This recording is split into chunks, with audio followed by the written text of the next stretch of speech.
Lorsqu'à partir de 1917, des négociations avaient commencé de façon sérieuse pour savoir où et comment créer un nouvel État d'Israël, nous avions failli, nous, Africains, être, n'est-ce pas, les hôtes de cet État.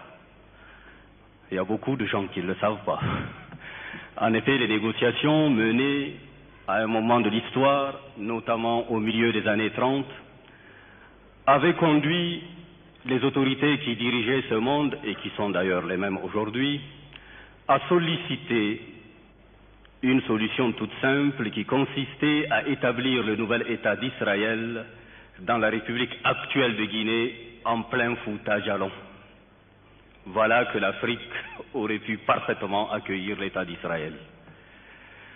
Et si cela n'a pas été, c'est pour plusieurs raisons, et entre autres l'entêtement d'un gouverneur des colonies, et là encore le Niger est concerné, il s'agit de l'Antillais, lui, Placide Blaché, qui a été suspendu de ses fonctions après la fameuse famine de 1931-32 au Niger, pour laisser conduire une enquête, qui a été rétabli dans ses fonctions après l'enquête, affecté en Guinée, et il était en Guinée quand le problème a été soumis, et ce bon nègre a dit « pas dans ma colonie, allez-y chercher ailleurs ».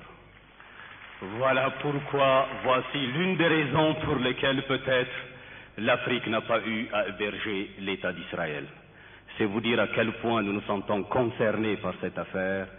Et si l'État nigérien, le peuple nigérien ont décidé infailliblement à se trouver aux côtés de l'État et du peuple palestinien dans la lutte tout à fait légitime qu'ils mènent pour voir restaurer la Palestine dans ses droits historiques, ce n'est pas pour rien. Et je vous affirme que quel que soit ce qui se passera demain dans ce pays au lendemain de la conférence nationale, l'engagement du peuple nigérien vis-à-vis du vôtre restera intact.